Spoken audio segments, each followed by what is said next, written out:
for SK to pick it up here.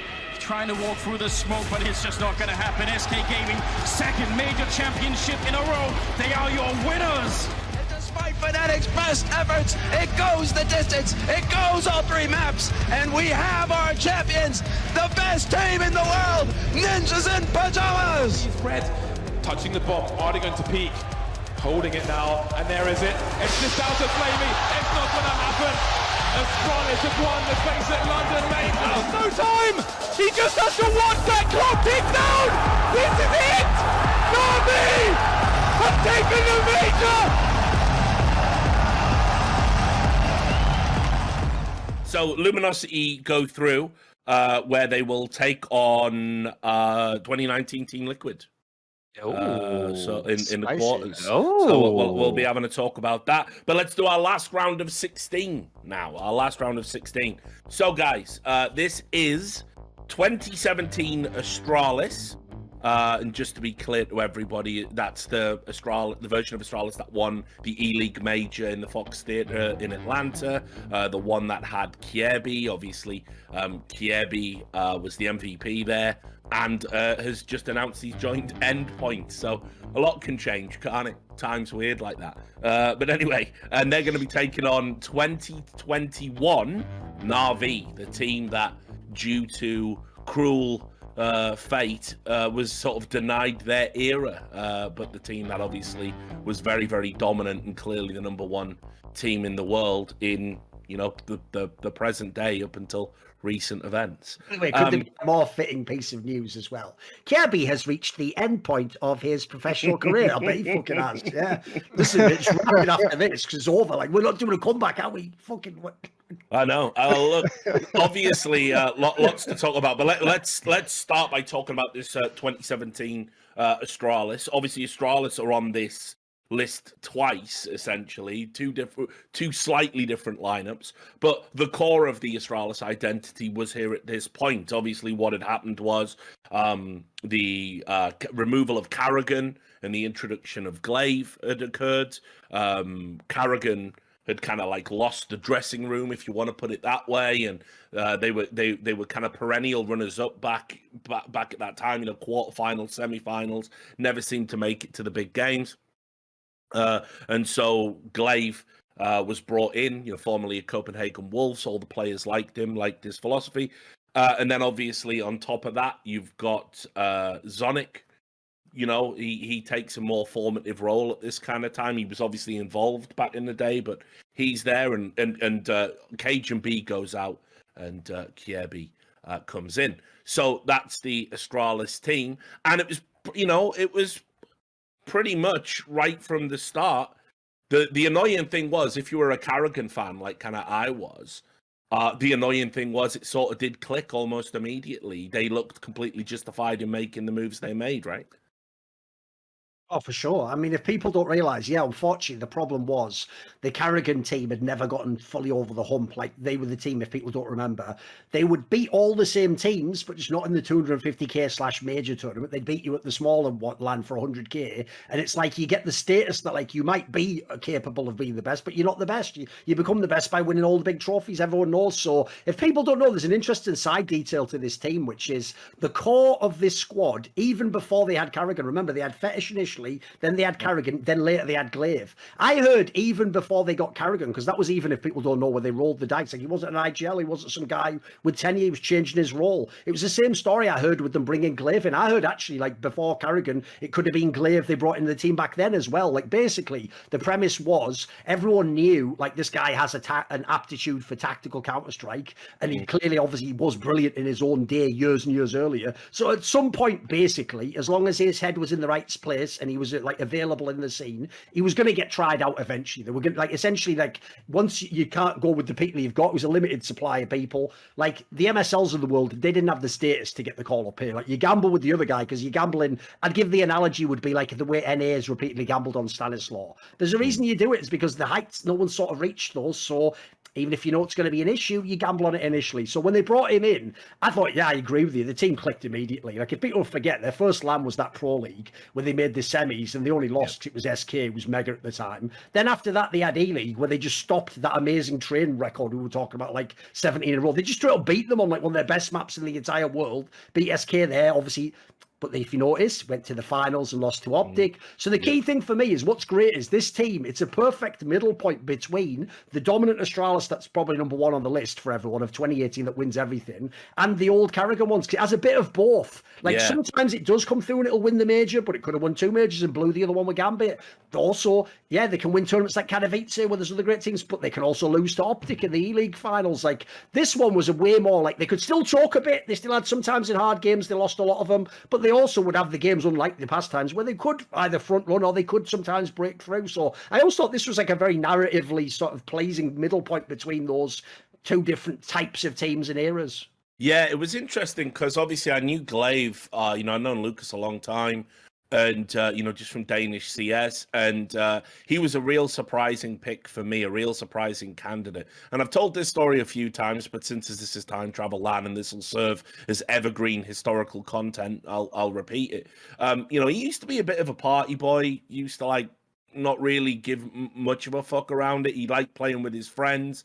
He sort of emerged with a group of Danish players, kind of like at the time that were known for sort of being a bit cunty, for want of a better word, like he sort of came out, with like, there was like Pimp was one of them. They were like really, really talented players, but like they were a bit great fucking reference there, Moses. If we're picking out cunts, Pimp and Katie in the top of the list, so we know that. Yeah, everyone knows the Brentford on this one. But exactly. But here's the thing: they were like really, really good, but obviously sort of knew it, and MSL was a little bit like that too.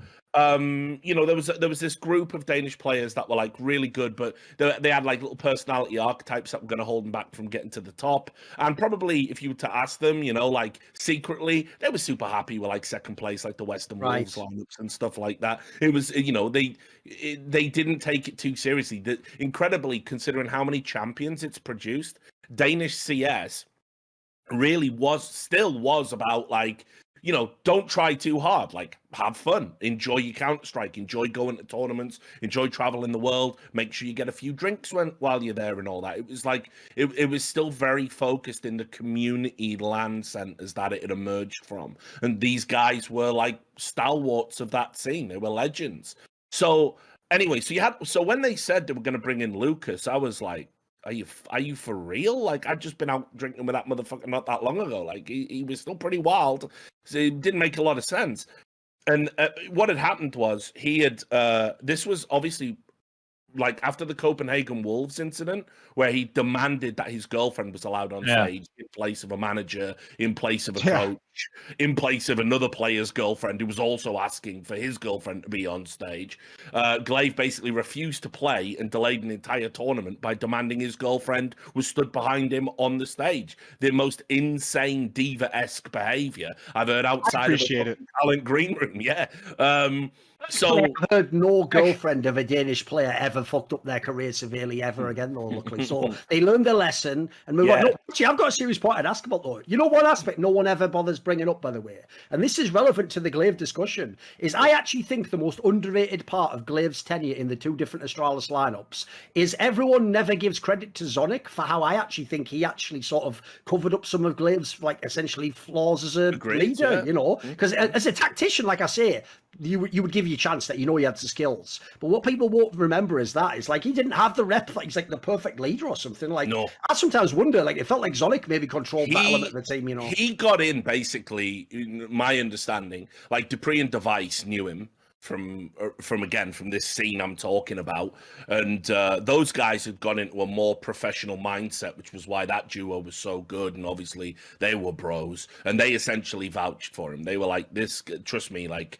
he's ready. He'll come in and do this." But he matured loads, like, on the job, essentially. And I don't think that's possible without Zonic. But obviously the other key detail is that he had some time to really reflect because he got very ill He had like a collapsed lung. Yeah, I was gonna. Yeah. Yeah, went to hospital. He was laid up for a while. While he was in hospital, they reinflated one lung, and then the other fucking lung collapsed. And so he's had. Keep your mind up.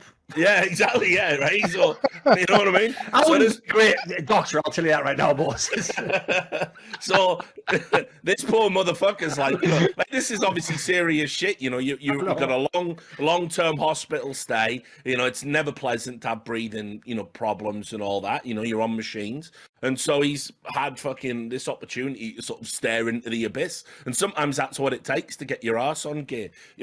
So the fucking. He's gone from diva bullshit to holy fuck, I could have died. What's it all about? You know what I mean? In the space of like a few months, and then obviously been airlifted into a team that was having all of these problems. So Glaive coming in, yeah, I think the interesting part about this team is it can never be one of the truly great lineups because they didn't win as much as you might remember. And on top of that, yeah, Glaive was learning his trade. Everyone was learning their trade. Like they were learning how to become the ultimate team, which you see later on with the addition of Magisk. But still, very exciting and tantalizing team, and one of the ones that raised the bar in how the game should be played. Does anyone else think that Kirby just like massively overperformed at that E-League major? Mate, sadly, I'm not joking. He also gets he's absurdly overrated as a result because one, let's be real, he doesn't win that major. Device lost that major MVP. Device just played so poorly for most of the final. Like any other metric, he wins the MVP major. But if you really shit the bed in the final and your team barely wins, I get why the narrative says you can't win in that scenario. But Kirby was never that player. The problem is when you say that, Chad. I'll give you an example. I'll contrast him with another player who won a major MVP. So when Adren won an MVP with Gambit. Here's the difference. Adren was fucking amazing all the other tournaments as well. He might have had 6 months he was a world-class player. Kirby had that major, and then aside from that, he was just sort of like a streaky player. He was okay. He was, but that's why, to me, I never bought that whole angle. I know it's a side tangent, but when people do that stupid thing of I bet he regrets leaving Astralis. He wouldn't have won all those bloody titles with him, would he? It was pretty fundamental. They got Magisk. It was like an X Factor more than a star player, right? They had Device and Dupree who were the stars, and then Zip. This is when the I guess the legacy of the Clutch Minister was starting to be born, right? Because that's where Zip was starting to build out. Final. Yeah. Yeah. So there was those three, and then I guess fundamentally they were just kind of building on what the Luminosity SK was doing well, right? They were good at 5v4s, they were good at converting the 5v4s.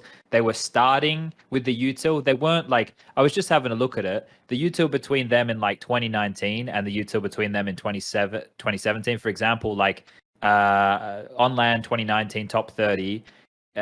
Between that and 2017, there's over 10 points of ADR difference. They're getting 10 points of ADR different more in 2019. So you can see that they weren't elite with the utility usage just yet, that they became. But the other fundamentals like trading and playing the 5v4s, the 4v5s, that was pretty good, right?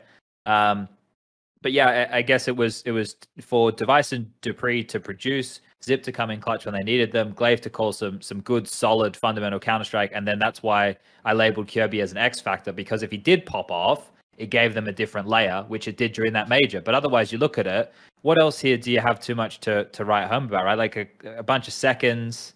They weren't dominant. It's not a great right? year. They weren't you got Clash for Cash in there. People will see that and they go, "What the fuck was that?" That was just the rematch of the major that E-League put on. It was just like a fight night, right? Kirby was definitely well past their prime as well. But after Vegas, VP was we cooked, left it way too long, right? Because that was in the cursed Mercedes era, wasn't it? Was it a Mercedes or BMW? I always get Mercedes, I think, wasn't it? Yeah, Mercedes. Yeah, Taz's cursed Mercedes. So we definitely left that one too long at E-League. Also, to me, dude, that Gambit major, they lost that major. They left that fucking major on the table. If you look in the semis, everyone left that major on the table. Oh no, I know. Everyone in the playoffs is there's a million people with just mad regret about the way that one played out. But to me, the reason why that's criminal is that's kind of fitting that this team didn't win this one. Remember, they almost lost the VP one.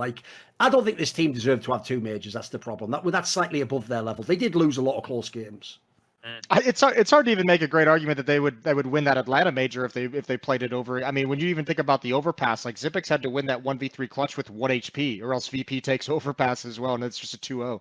That was wild. I think the biggest thing, the two biggest points that I have about this team would be, I mean, we kind of touched on both of them, but just in hindsight, it feels like this year for this Astralis lineup was the culture shift that would enable the greatest team of all time to to change. And that was, as you said, Zonic and Glaive mostly like really taking over. I thought probably one of the biggest things that ever happened in the Astralis organization was Zonic being the one to make the decision to bench Kerrigan. Like that was highly publicized at the time, that wasn't a team decision. That was very much like management. Now I'm sure the team okayed it, but all the conversation around the time was like, should management and should Zonic and should the coach have the ability to change the roster if he feels it? And that was huge to change the culture over at Astralis to move forward. And then also remember to how they got the next lineup poses, because remember, in theory, they would have taken config before Makers with that whole story about Zonic interviewing him and then he sort of didn't pass the test. Like that's he came in late and said he didn't want to do anything extra, just wanted to play the game. Yeah, that was huge. And then obviously what Chad said is the conversation around this team as well was like, remember this team had been like languishing for like, or not languishing, but for like 3 years, they just couldn't win the big game. And you'd watch them play and it was like a team that played great fundamental Counter-Strike, just played like perfect, solid Counter-Strike, did everything right. But you do need, as Chad said, the X factor to be able to just change the trajectory of a round when things go to shit. And that was one thing that Astralis had never possessed, especially when Device started picking up the AWP as well. You lost that, that ability on the AK-47 and the versatility that allows you. But Caribbean and later on Magus was the people brought in to be that X factor who could just be a rock and could be able to just make a play at one point that changes the whole round. Because until then, it was like if this game just doesn't go kind of like perfectly standard Counter-Strike, they had a hard time kind of adapting and overcome. And as you guys have already said too, like the resume this year is kind of dog shit for what we expect out of an Astralis team. It was exciting though, the way they won though, right? Sorry, Richard. Yeah. No, it was go on, jump in. I was just gonna say it was an exciting game. Like that final against that's one of the things that like with these majors, one of the best finals of all time, if not it is the best final, probably. Yeah, but that's the thing, right? When we have these periods, and I guess we're in one of these periods now where we don't have like a clear, like there's not a dynasty being built right now by anybody, right? We're in kind of like who the fuck? Like who knows next major? Who knows what like these teams are gonna look like? Who knows who's gonna like be walking away with the W? Like FaZe most likely, but they just lost an event. Are they gonna continue to trip up? Kind of felt like a little bit the same back in this period too, because this Astralis team to win, you're going through this bracket. This is Na'Vi where didn't they just like let StarX know that he's not going to be able to speak? And then, oh no, wait, did that come later? Either way, it doesn't matter. That's not one of the key ones here. We had VP in Freefall. Fnatic had Disco Doppelin. Like, right? Like that's where no, like after the Godsent swap, if people remember. This is after the FNX Fur fallout that fucked SK. Yeah. Like, right? I'm glad you said SK there. I wondered where he was going on that line. Yeah, but like that's when just when a little Fox, bit more for people who know the meme. We're gonna keep going. They had Fox come in, right? They had Fox there, and that's Fox. I forgot, man. I forgot. By the way, there's another example. If you want to keep track of where the scene was at, if people don't know, because Brazilians weren't that great at CS:GO, actually it was Portuguese fans who played the role of annoying people speaking in Portuguese, because they used to do the same thing with Fox the player that everyone does with the team now. Like every HLTV, it was mental. Every HLTV top 20, like back in the day, it was like, why isn't Fox higher? Where's Fox? You know, it's like, fuck me. Like, but it was like definitely like everybody trying to work out like if in high school the nose ring works or the way they should wear it, because everybody had like a weird team. Like I'm looking now, Envious at the time, they had Sixer then, right? G2, for example, that's, I guess they had Body in there. That kind of ended up working out all right at the time there. But like Hellraisers, this is when we had the Dead Fox, the time with Hellraisers there. Mm-hmm. It's FaZe when it still had AZ and Keo, right? Like, I can't handle it. I can't take it. Dude, this mouse sport. First, not least because, Chad, at the time that Dead Fox came out as a player was the end of the other Fox having a pro career. It's like they just made this as an alley-oop for my analyst career. So it was like the only good Fox is a Dead Fox. Like that joke wrote itself. I didn't even have to write that one. But then secondly, even though he was actually an all right player, I'll never get over that stupid thing about him saying how despicable the roles he played. Oh, mate. Classic. I'll never not tickle me. It's just too good. Yeah, it's just a weird time. Right, actually thinking about it, Chad, I it's weird because I only really remember the playoffs and in particular the final, but it actually is in terms of lineups. It's like sort of a massively scuffed event, actually. Like You there's a look- couple, there's a yeah. couple of names here you've gone like, how did this happen, right? Like where this was a stand-in for whatever reason. Because remember, didn't they decide to like bench or kick FNX and then they couldn't add anybody because of the roster lock? So like SK basically just like sacrificed their major because of some personal Yes, shit that happened. They did. I was like, all right, we just fucking like we could be going for 3 in a row here, but we just throw away the major, right? Like, yeah, we're not because like there was some personal shit. It's like, man, what the fuck? Like that age is so bad. Like, It's whack as fuck. Put it this way, if people don't know, I actually know this from talking to them anyway, but just from the publicly known things, this is how you can infer that it wasn't anything to do with play and they really just had a dispute with FNX. Because just logically, like you're saying, you at least just go, let's just ride out the last major at least. Like, you know, after the major, we'll make the move, but let's just go for 3 in a row. Like, when you're the 2-time reigning champions, you don't just kick the guy and then bring in a stand-in and potentially throw the whole major in the bin. So, unfortunately, now you sort of get a sense of why that team didn't, the one we were just talking about, be as great as it could have been. There was obviously some issues behind the scenes, unfortunately. So yeah, I mean, yeah, looking at all of the teams at this major, it's actually it really is kind of a weak field. Like, if we're being honest about it, like I remember it being like a good, enjoyable major, and I remember the final being good. But yeah, like you say, Chad, Disco Doppler on Fnatic, it's the pimp version of Team Liquid, stand-in SK. You know, This is also one of the majors, if people remember, that NIP didn't qualify to when there was still like a top 10 team. Yeah, I think it's an important event because like Australia's winning for the trio winning against like VP, like the old guard, someone that they've had problems with in the past. Mega, yes. Yeah, yes. I think that was like a final boss scenario. Yeah, that unlocked them to become the team that we knew in the future, right? And then they got obviously Majesty for Kirby, and he was. But that like this event, in terms of what we're talking about here, in terms of the teams and going up against massive other Titans and stuff, it's not that. But for this team, it meant probably the most in their history to help. That was the last thing because they were already starting to get better at like the fundamentals and everything. They just had to get past that last part, and then they took everything to the nth degree. Right after this spree of this team, once Magis came in, they became the team who made the blueprint for. We spoke about this. Go watch another fucking episode. But right, you know what I mean? Like the blueprint that is how Counter-Strike is played today. So this win right here, I think mentally probably did a lot for the team. But in terms of like looking at it and comparing it against it, it's not a massive one, I don't think. We just had this conversation too at Dallas about like, you know, certain teams just needed that one win to potentially kind of unlock the confidence that's going to be able to take you to the next level. And we just had that obviously with Cloud9 and their victory in Dallas. And it felt like the same thing here, just like years of second place, years of heartbreaking finishes and heartbreaking losses in the big stage, the big moments. And finally this one that was able to get him over the top. I mean, you could just see it. I mean, like that might be the first time I've seen Device play poorly in like a final like that or like an elimination game and still be like happy as hell that they won. Like he didn't look like on that stage like he cared at all about his performance. He was just happy to get the victory. And then obviously from there, Device kind of started turning into a beast for the rest of 2017 and moving forward. But like that one win, they just needed it for their own like personal mentality. And it was good that they had it. I would even say myself, like, this team was the actual team that made me think Glaves to go IGL. It wasn't actually the later Astralis that won all the thing. Because this is an example, I think, where the eye test does show that, like, look, when they were losing some of these 14-14 games and third maps, they're losing because people are having underperformances, people are choking in 1v1s, or someone does a push at the wrong time. Like, I actually thought, even on this team, Glaves did a really good job as an IGL. Like, they were doing a fucking amazing job. The map pool was great. Their T-side was one of the best in the game. Here's the thing. If you're the IGL, if you get them into the position to be in the post plant, to be in the 14-40, you did your job, mate. Like, the players have to win the game at the end of the day.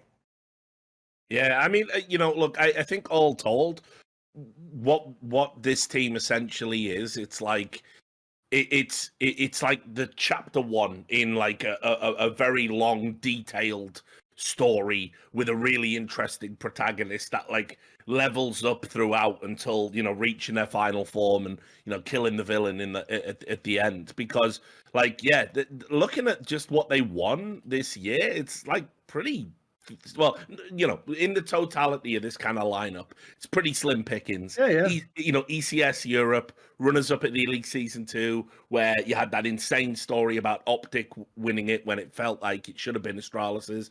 ECS Finals, where they beat Optic, yes, that was a rivalry for about a month. And then Atlanta, they beat VP, get beat by VP, runners up, you know, semi-finalists in Vegas. Then they go to the Intel Extreme Masters, they beat that FaZe team.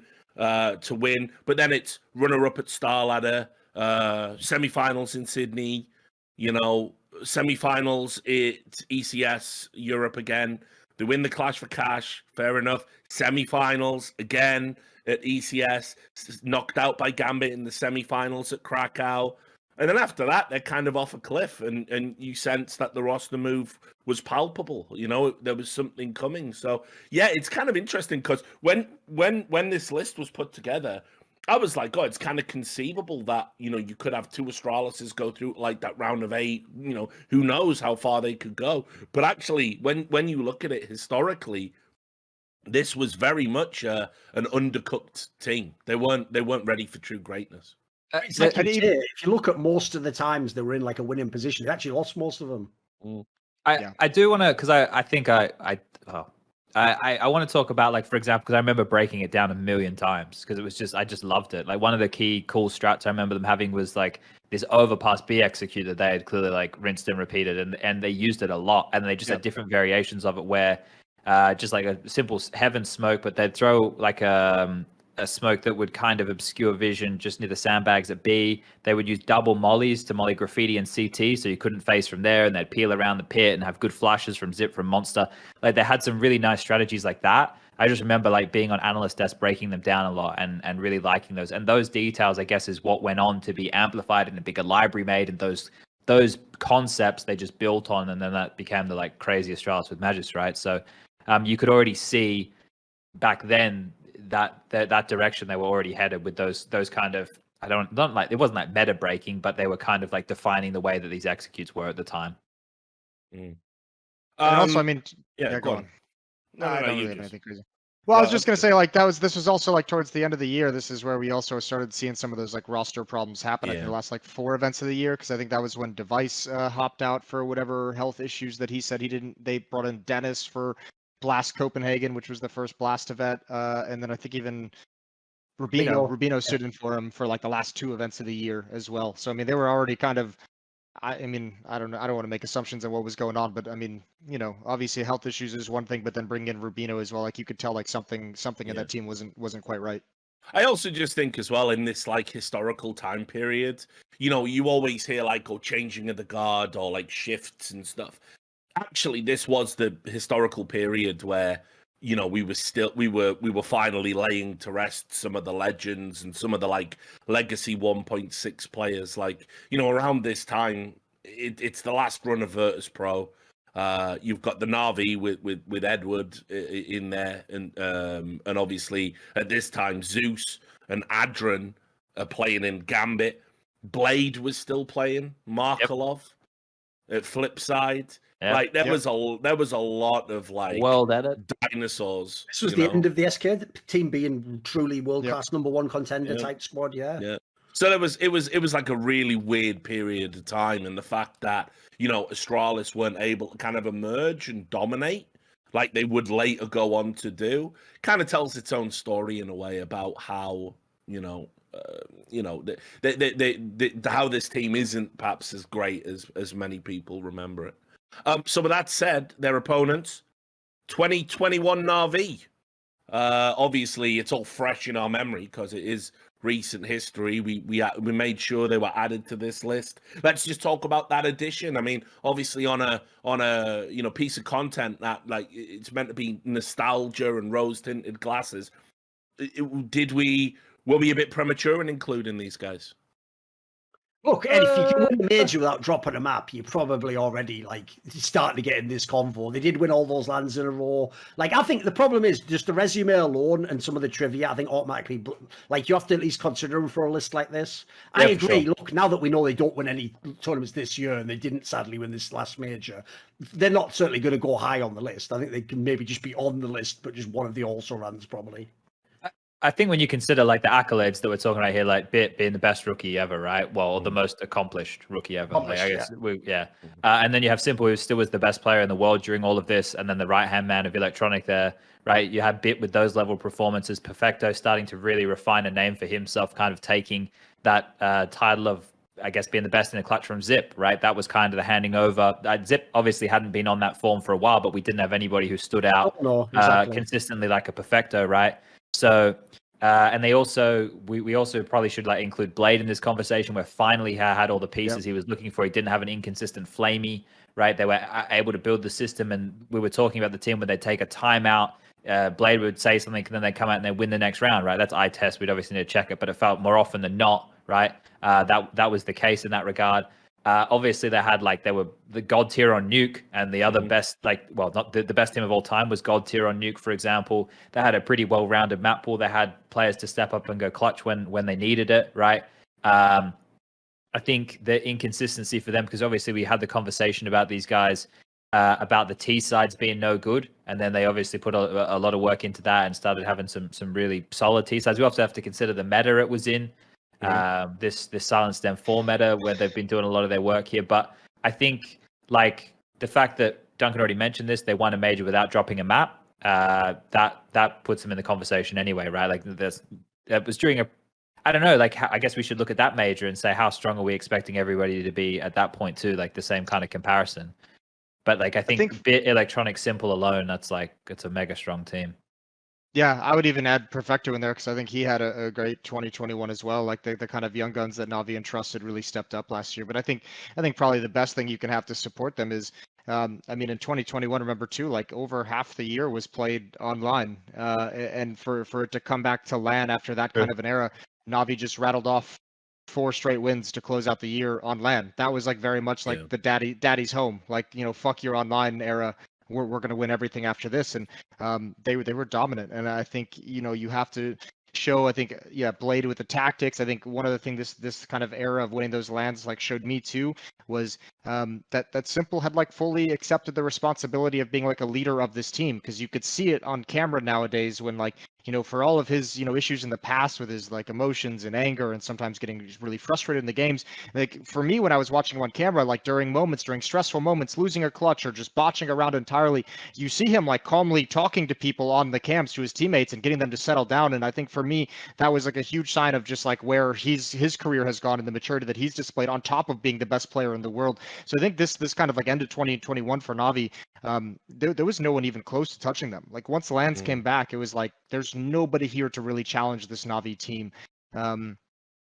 So yeah, I don't know. I think they fully deserve to be on this list in my mind, just because of the dominance they showed when returning to in-person events, getting off the internet. Yeah, and that's my thinking as well. I'm trying to think maybe outside of Astralis, it's maybe 'cause I don't really count Streak Nip honestly in terms of the modern game.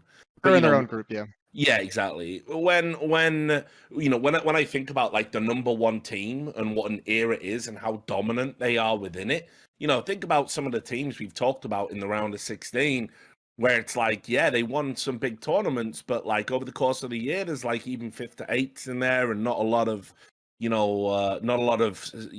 consistency. In 2021, it's what this Navi team did. It might be one of the most kind of dominant number one teams in the world of all time, because the number of wins they chalk up over the year is ridiculous. Start the year, Blast Global Finals, win that. They had a very ropey time at the Intel Extreme Masters and ESL Pro League. That was when we were rightly criticizing them, saying get Flamey out on a permanent basis. Change your tactics, Blade. Now's time to level up, and they did win DreamHack. After that, they go to Star Ladder, the RMR, top that out. They win Cologne, do the Grand Slam, win Pro League, win another Blast, win the obviously the major in Stockholm, runners up at the Intel Extreme Masters. Go to the Blast finals after Stockholm, one of the few teams to win the first major event after the major. Did that. They rounded out the year just winning. And it's there's no world where, if we didn't have this situation in Ukraine, there's no world where this would have stopped. They would still be winning now. They'd cracked the code. They really had. Everybody knew what they were supposed to be doing. Everyone was playing at the optimal level for their role.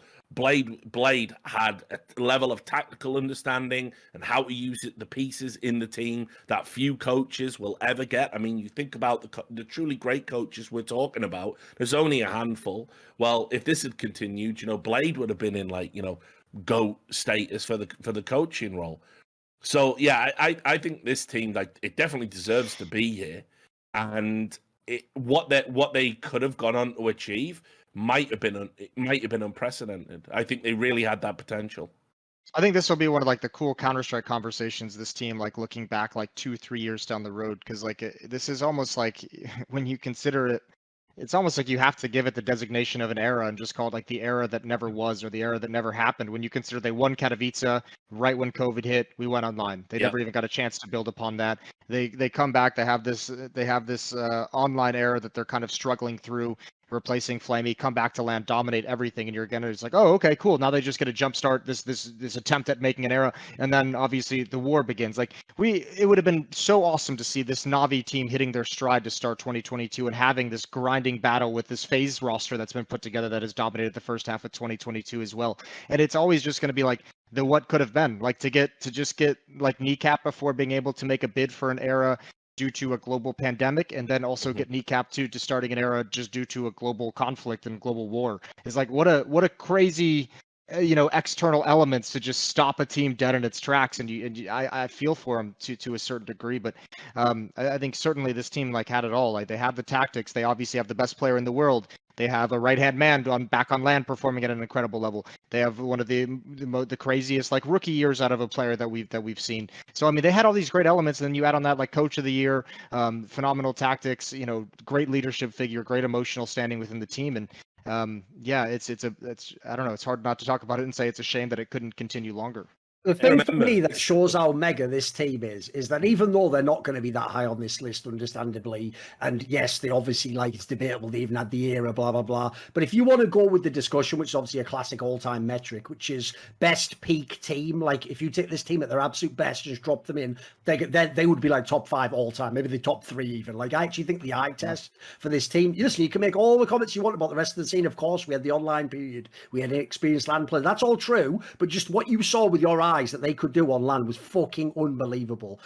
First of all, there's loads of teams that tried stacking firepower. Normally, it's just the compromises you make that makes it impressive. It's wow, oh wait, so you got coldzera and Fallen to work because First sort of sacrificed a bit. In this team, there was, as far as I can tell, there was none of that. Everyone worked without role overlap and could all be peak players at the same time. The firepower at times in this team was fucking crazy, especially that major. People remember the stats. 3 of the players were in the top fucking 5 of the stats of the tournament going into the final or something absurd like that. So not only did they just blow you completely out the server when they have guns, but then, by the way, this was also one of those nightmare teams where you finally win around against them so they don't have money and they're just going to fucking wreck you with a 4 spy mates. The amount of times this team lost a bloody T-pistol and just smashed the force back is ridiculous. Again, when that happens, by the way, I always think if you're the other team, what's the other IGL supposed to do? I just can't win any rounds. Even when I get you on bad money, even when I win the first round, I get nothing. So I even think the funny thing is the one real knock against this squad in terms of all-time great teams is they don't have the super all-time great IGL. If anything, their system appears to operate without needing that. The crazy thing is, that's what I was going to say. Yeah, people have seen all this on camera. Blade gives out those dossiers as though it's a fucking special forces unit, and one guy's the fucking demolitions expert. He's reading his packet. The other guy's reading reconnaissance. He's gonna it's fucking mental, but it seems like it works. And actually, I got the similar vibe to what you were saying about Simple. I got the vibe about the bunch of their team, dude. You heard the stories they would say in the interviews about how Electronic and Simple communicate with Bit, when not to be too aggressive on CT side. This sounds like they made a whole system basically that's about not having the one genius IGL. It's why I actually think the most tragic thing narratively about we didn't get the proper Na'Vi this year is that would have been the cool narrative test. So you get someone like a Carrigan, give him the players to potentially win, and you say, is the IGL the weak spot? Does that one position overrule it? You don't have Glaive, obviously, but you've still got an all-time great there. So you never really got to get the real answer on that, sadly. But I do think actually what they were able to do for that brief period of time, I do think this team was mega. I think it was really fucking insane. It'd be yeah, go on, Chad. I was just gonna say it's sullied for sure, right? Obviously with the war and now the whole Boomage situation that's come out. But like and I guess when we're feeding into this conversation, when you look at this team, we can take the sample size of the year. We can talk about all the things that you were saying, Duncan, of players not necessarily having experience on LAN. But the same thing went for like Perfecto didn't have a lot of stage LAN or big LAN experience, right? Especially so for somebody like Bit. Boomich is in that same conversation as well, right? So we could do that comparison with other teams to the cows come home. So they just came out and they owned.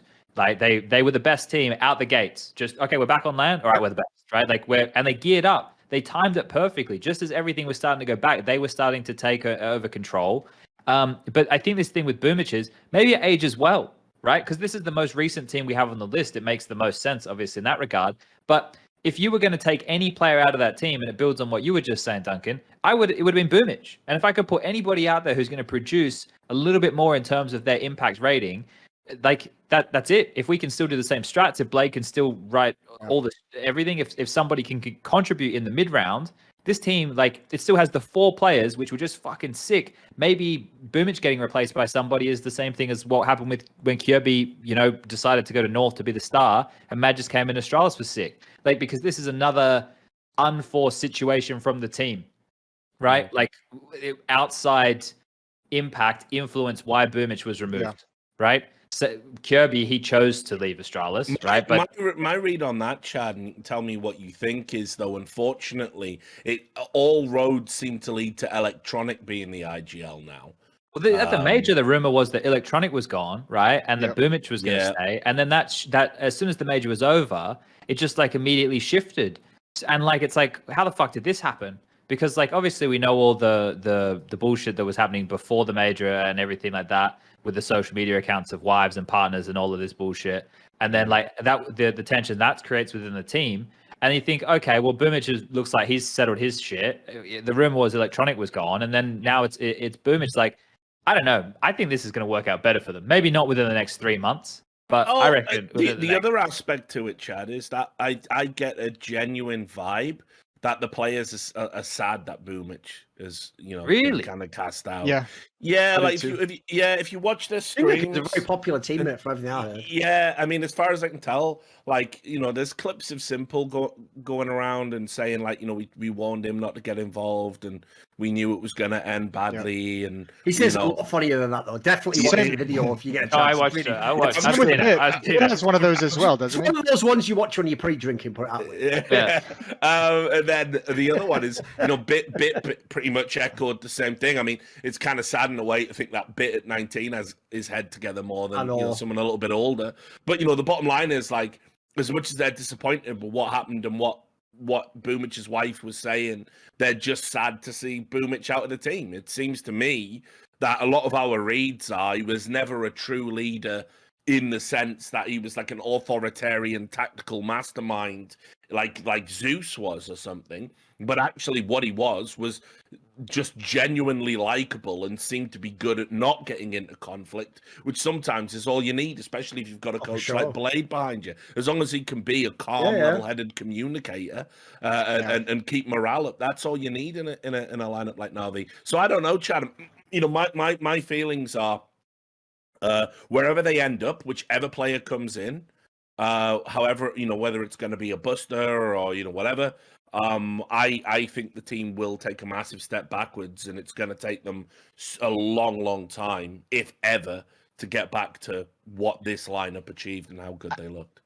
I don't think. Yeah, I understand that, but I'm more with Chad, I guess, on this one. Although I don't know if you really, fully gave this opinion here. It was just like, I don't think this Boomich departure is going to affect them too much. I think he was a well-liked player, and the players obviously enjoyed playing with him. But I don't think he brought anything to the team that can't be replicated by someone else stepping into his position and having more impact as an individual. But I think there's also like ways to go out and find leaders as well. Because I mean, I think there's a fair point to be made that we don't fully understand everything that Boomich did for the team, just because he's so overshadowed by obviously Simple, by an Electronic, by Bit having an incredible rookie year. The story of Na'Vi has never been on this in-game leader of Boomich. I think the closest we ever got was that bullshit narrative that like Zeus brought him into the team to pass on the torch and everything he knows, which, I mean, you have any conversation with any of those Na'Vi players and they won't say it, but they'll give you the look like, yeah, that's all shit. So, I think they're going to be just fine without Boomich, but I have to say, I have a little bit of a soft spot, so this might come off that way.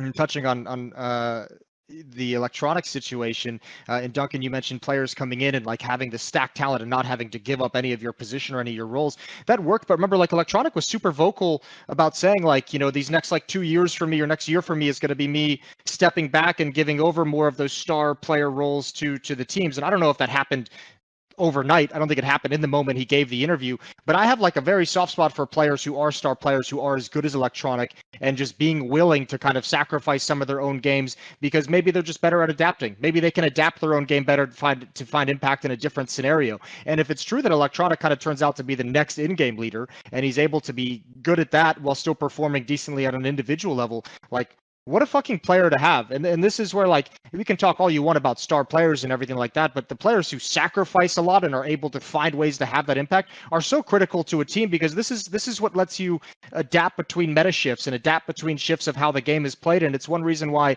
I always really admired Neo as well in the old VP lineups, because he was obviously on an individual level like very far diminished, and you could even go as far as to say crap, but you know, this is a guy who stepped in to be an in-game leader whenever they needed it, whenever they got fed up with Taz in-game leading. This is a guy who kind of brought together the concept of a supportive op, which, I mean, debate all you want about how impactful it was, but Neo found a way to make it work and be serviceable with how they were playing the game at the time. So I think those players, those kinds of players you can have in the team are super critical as like secondary stars behind usually the big guy, behind the simples. I actually think, though, the worst thing about what happened with this team, obviously excluding the real life stuff we're talking about in the esports context here, is just that it really actually sort of puts a sour dip for a moment in the Simple's career narrative. Because I'll give you the analogy. This was going to be, I'll give it a quick, brief history lesson here, where you're going to think you know this history, but there's a little bit that'll be a bit off. Basically, one of the reasons why Michael Jordan has the status Michael Jordan does in American sports is his narrative is perfect. It's like a movie. It goes like this. He's the most promising rookie who clearly could be the best player, but he's nowhere near on the best team. And in fact, the early teams in the playoffs he runs into the Celtics when they're the dominant dynasty of the 80s. Then he runs into the Pistons where they keep winning all the championships. Meanwhile, doesn't even get to play them because he's in the other conference. The Lakers win the most championships, right? Basically, people don't know. I know all this stuff. I actually remember all this stuff from watching. Even in the second finals that Michael Jordan was in, they were already calling him the greatest individual player ever. It wasn't actually winning 6 titles that gave him that status. Basically, he had the simple status. It's like, look, you are clearly the best, but you haven't won yet. Well, shit, now you've won as well. So fuck, you are just the best. But here's the sad thing. Imagine if Michael Jordan really did only get into that like second final, and it was like, right, that's the end right there. How was your career? It's like, once you finally get to that spot where you're not only the best, but you've also like put every monkey off your back, you've won the big one, you're finally in the best team. Now it's your time to win everything. Now you see how many of these motherfuckers can stack. So if you don't know, the reason Michael Jordan's career is mega is he ends with more championships than all the guys he was competing against who were in his way, who were the final boss, who were one step ahead of him, who were the not as good player but with the better team. This was Simple's chance to do it. Like, for real, if like we're talking about here, this scenario, if the end of last year, the circumstances were identical this year and they continued winning and this core can potentially stay together for years, this is Simple's chance to do an Astralis and win all those fucking every championship, every major, every MVP, every Grand Slam. This was like his real chance. So it might still be there. Maybe, as you're saying, you can rejig the lineup and still get like, maybe they can be the best team still, maybe they can still win. But that'll always feel a little bit bitter to me, because it's like I never got to sort of it's like I got the sports car and I was about to put it in 5th gear and then the gearbox broke or something. I got a question for the room, right? With Simple, right? I know we're staying in modern days right now, but he's still only 24, right? Right? How many years do we think he's got left at like title challenging contention, right? Because like, with the story you're talking about there, Duncan, like I know he didn't win multiple in a row now, but like let's say, you know, next 6 months maybe Simple goes over to Valorant, that's his baseball, and then comes back and then, you know, wins like 3 majors or whatever, and he's back in the like. Is he still? Do you think he's got enough time? Him going to Valorant is his like Michael Jordan going to baseball. Yeah. Does he still have enough time? Do you guys reckon at 24 he's got a couple years to recover here? Because like this like Simple, I can't apply any possible patterns or metrics to Simple, Chad. There hasn't been another Simple, unfortunately. So like, I always say this: I think it's mentally he's been this good for this long already. I don't think it does even make sense. So nothing's off the limits with him. Nothing. Yeah, I think a problem too with thinking he's going to have some crazy amount of longevity is, remember, like he's one of those grinders. Like he's good because he's just always playing the game. He's grinding death matches. He's playing FPL even when he's losing and getting knocked out of events. And like, I mean, just naturally, as you get older over the next 3, 4, 5 years, I wonder if Simple is going to be as motivated to just grind FPL. So I think at some point we'll have to see maybe a shift in his mentality and what he can actually provide a team. He might not be like the high volume numbers guy that he is now, but I think he's certainly got the skill set to still be like contending for champions 4 or 5 years down the road. And the scary thing is, if he's motivated to be one of those guys who says like, fuck your age limit, I'm going to prove that, you know, you can compete for championships into your 30s. Like, is anyone going to put money that he's not going to be able to accomplish it? Like, is anyone going to take that bet? Yeah. I mean, what I think is going to end up happening, like basically where Simple drops off is the hunger, right? He's been no other player has sort of encapsulated what it is to be like a hungry competitor like him.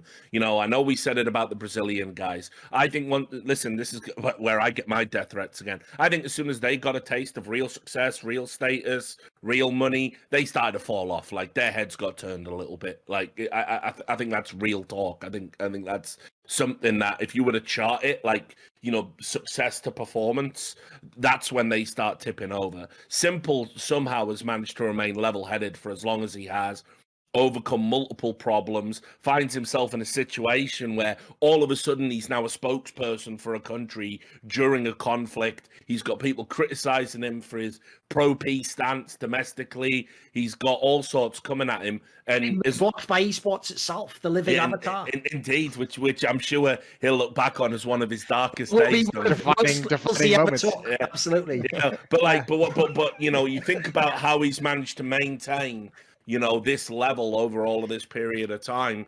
It's like as long as he wants to with this new lineup, I think he'll be good for another year, another 2. But things to consider. Obviously, it doesn't last forever. Obviously, he's hitting that age now where things get a little bit harder. Obviously, he's got his major. I don't care what anyone says. Once you get that, there's going to be a button that goes off in the back of your head because you know you're not going to be an abject failure at the game, and people are going to go, oh, bloody hell, you never got your major. You know, you're not going to be up there with an Existence and a Guardian and guys like that who were good but not quite good enough to get a world title. You know, so that's gone. So you're going to lose a little step there. And then on top of that, you know, like the guy's set for life financially. He's got things to consider with this conflict and where he might want to live in the world, what he might want to do for his family, you know, what type he might want to get involved in charity and help the rebuilding process once the conflict's over and try and, you know, channel some of his status into good. And he absolutely will be playing competitive Valorant at some point in his career. There's no doubt in my mind. He will make a fortune to do it. He'd be a moron to leave it on the table. It'll be one of the biggest things for the sport and one of the biggest things for him. Doesn't even matter if he succeeds in that game, which, spoiler, he absolutely will. He'll tear people's fucking heads off in Valorant. So like, all of that's going to happen. So I don't know about that one. I'm a call it now. He's playing it right now, Jason. You go watch him, mate. Yeah. No. I'm not saying to go to Valorant. I'm going to say tear people's heads off in Valorant. Mate, he's one of the greatest aimers in any FPS. I'm just going to say it. Dude, how are you going to aim when a giant purple circle pops up on your screen? Listen, mate, if FNS in a year can be world champions, I feel like I'll give Simple a chance. You know, yeah, exactly. Let me just give him a chance. Oh, yeah. He could have a chance. So listen, all of that's coming, and like obviously, you know, Simple is for me already cemented his position as, you know, as things stand right now, my personal greatest of all time pick. But what needs to be said is, I think he's still the best player in the world now, and I don't think he's even in peak form. Yeah, no, he isn't exactly. So but you know, like honestly, Chad, it's a year or 2. You think? Okay. Yeah. So we can't have too much downtime here. Like they need to get their act back together again. Yeah, exactly. Yeah. Exactly. Okay. Let's say as well in the context of this discussion as well. I mean, Duncan mentioned, like, you know, just looking at the eye test of what their peak potentially could be and how impressive that is. How about the fact that with all the distractions we just rattled off, they still got second place at the previous major in Antwerp? That's impressive in its own way. I mean, for me, that's always been the mark of one of the, like, a team who has become the best in the world is when, like, they can play like their B or C game and still win huge matches and still make these matches. They could have nicked that major as well, dude. That final was right there on that first map for them, for sure. Yeah. Yeah, actually, yeah. I think if they just do, I think if they don't play Nuke, I don't know why they did. Still to this day, I think they did a bit of an exist veto by having Nuke in there. But I think anyway- mentally as well, they win that first map and like it changes for them. I think they're maybe a little bit distracted, right? If they bring that comeback and they win that map, like they would have been so pumped up. Like that comeback, like, and then I think after they lost, it just went back to like distraction in the brain, right? Like, Yeah. Just to wrap up the Na'Vi discussion, I just wanted to quickly talk about Stockholm. Obviously, the major they won. You know, a lot of this is viewed through the lens of major wins. We all know they didn't drop a single map. So I just want to get your thoughts about where this stands in kind of like, you know, all of the major performances and major value. You know, we talked about how Atlanta was a little bit scuffed. Just remind everybody, you know, they beat Heroic in the best of one in the groups in the round robin. They beat Virtus Pro in the best of one on Overpass. Then they beat NIP 2-0.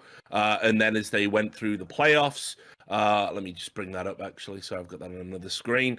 Yeah, they obviously beat Vitality. Great little storyline there. Simple versus ZWoo. Turns out Simple just wins hands down on that one. Then they played their old nemesis from online, Gambit. Absolutely humiliated them. Yeah, I mean, one of the most anticlimactic semi-finals probably of all time. And then at G2 they served up a pretty good final. Nico Simple as the big clash, obviously epic moments, potentially career defining moments, and then they get their major. So Stockholm, was this run one of the greatest of all time, or the greatest of all time, or a little bit padded? The problem I have is if I'm looking at like you don't lose a map already, you've got to at least put it in the convo for is it one of the best runs ever. My problem is just that like I know it's harsh, but if I look at the opponents you played, that's my issue. Like, for example, in the group stage, by the way, banging. You're playing all the best teams in the world there. You've been playing matches Heroic, fucking Virtus Pro solid, and IP was number 2. The problem I have is this. Even though, like, they're fine, the teams in the playoffs, the actual teams in the playoffs aren't, like, the dominant teams of the year or whatever. Like, Vitality at this point was a bit ropey. They got way better after the major when they had the rest of the lands. Then you had Gambit. This was the first time they're in the big stadium, so unfortunately that, like, already made that not, like, a real match to me.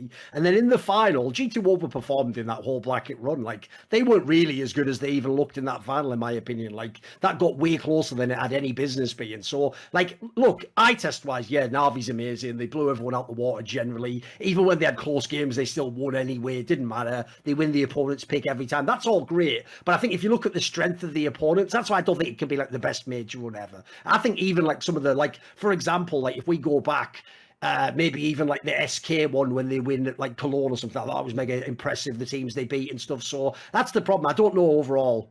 I feel like the opponent sort of brings it down a bit for me. The story's weird one, right? Because it's like this was Na'Vi's major to win, right? I think that was the conversation going into it, exactly, right? yes. Yeah, so but like the teams they beat in the group all made it to the playoffs, right? Yeah. So everybody they played was in playoffs. Wasn't there a stat like they beat all the rest of the top 10 or something at this tournament? There was some weird stat like that I seem to remember. Yeah, well, like I think as like the thing is here, like Vitality, you bang on, but there was different stories. I think the thing is because it was Na'Vi's major to win, and they just beat everybody without dropping a map. It's gone too perfect. You know what I mean? Like it wasn't like they didn't lose the opening game or they weren't 0-2 down in Swiss and they had to bring it back and then run the bracket. Like in the bracket, okay, Simple versus ZywOo, we all love that conversation right there. Can we get the blockbuster fair? Okay, Gambit, they've given you issues online. Now you're on LAN, you prove that you're the better team, more experience. And then G2, you just talked about like the Nico element there, and G2 as well. We're in the grand finals against Obviously, them you casted in the that LAN final as well, right? So yeah, but this here, like I think the thing that the most exciting part of all of that was the Nuke comeback, because I think I even mentioned during the cast when the scoreline was like 14-7 or some shit. I was like, remember this number, like remember this score, right? And then they ended up bringing it back. Like Simple had that AWP, he dropped into topside, made that play with the AWP, and then they like started going on this comeback. And like that was probably like that was hype, like that moment. So that in the final was probably the most hype part of the Na'Vi storyline. Then actually, is someone actually going to take a map? Are they going to lose a map here at the major? And then they ended up bringing it back and closing it out, right? But in terms of like the crazy, grueling run or the come from nowhere story, they didn't have that. They came in as the favorite. They didn't drop a map. That's the best they can do, right? So like, I guess it's about critiquing the field and where it was at the time. And then when you come to that, it's a lot of names here who haven't played big lands before. You could say the same with the you know, who have same with a couple of players from Na'Vi, like we discussed earlier. So that's the hard thing. But I think for me, the fact is they didn't drop a map. So it has to be up there in like a top 3 conversation, surely. Like to go through a major as the favorite and not drop a map, what else can you do as the best team in the world, right?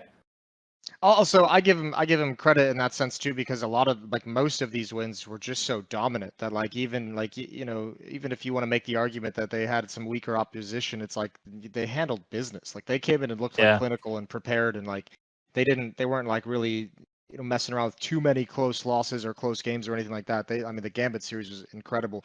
But yeah, I think even too, like if you want to make the argument it's padded, like G2 was a dead team walking. At that point, we'd all known that G2 was making multiple changes. I think coach and Malik Max already obviously- been. Yeah, Malik had already been like been shut down. announced. He'd been announced even before it began. I think Vitality. I can't remember if at the time in Stockholm we knew the changes were coming. We probably did I behind think the they came scenes. officially right after they lost. I think was right. Yeah, Yeah, but I literally, think there as were soon some as they whispers. So, yeah, so I mean, you have Maybe that, and then just you had have a like lit. Yep, and then you had the Gambit team that we were like, okay, well, this team has never played on a stage before. Like this is we knew that was going to be a bit rough. So yeah, it wasn't the hardest route in the world, but just impressive still how convincingly they won these games. Look, you could say whatever you want about Gambit's inexperience, but no one would have predicted that Na'Vi was going to beat them like 16-8 and 16-3 or something stupid. Like, are you kidding me? Like that's so mental.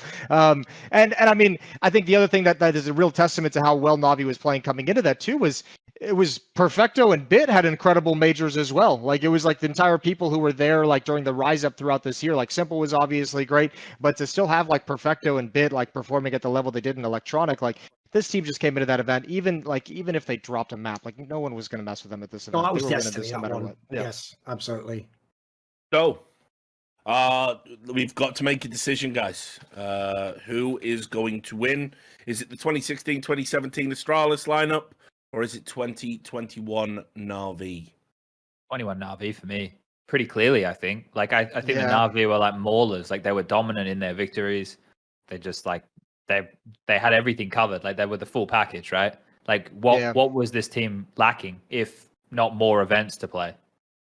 Also, I mean, if you're the 2017 Astralis and you drop that series to fucking Gambit and Krakow, like who are you losing to at one of these majors? Like you're gonna drop a map somewhere. That's I got 21 Na'Vi as well.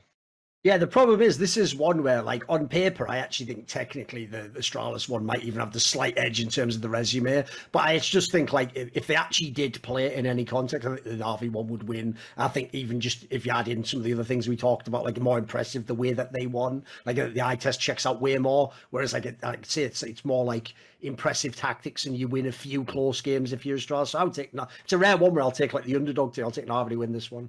Yeah, and funnily enough, I thought it was going to be a bit more closely contested because I was thinking I'm going to be mega controversial and pick 21 Na'Vi as well, but I just feel on the balance of fucking, what they were all like at the peak of their powers, what they could do to each other, what would likely happen if, these lineups as they were to play. I even would go so far as I think Na'Vi would fuck them up. Like I think as well, like if you add in, like, unlike almost every other team on this list, they didn't get to choose how it ended. Essentially, it was in many ways, in multiple scenarios, taken out of their hands. So I also think that's why they're more tantalizing, because there really is the sense that they would have done more. Whereas most of the other teams on this list, like, it just wound down to stop winning. You make a play change because that player sucks. Like, in this scenario, it wasn't in their hands at all how this went, unfortunately, at the end. Yeah, I was also I apparently memory hold how weak the second half of the year was for that Astralis lineup. Like outside of like Krakow, I think a lot of people have. I think a lot of people have. It was very surprising when I was like researching this. Like actually, wow, like they maybe even got like a really good seed considering. But irrelevant now because Na'Vi knock them out the tournament. Na'Vi are going to go through, and that makes our quarterfinals look like this, guys. So. We have 2018/19 Astralis versus Streak NIP. We have 2019 Grand Slam Liquid taking on the 2016 Luminosity. We have 2021 Na'Vi taking on the FaZe Super Team. And then for the last one, the 2014 Virtus Pro, the Birth of the Plow versus 2015 Fnatic.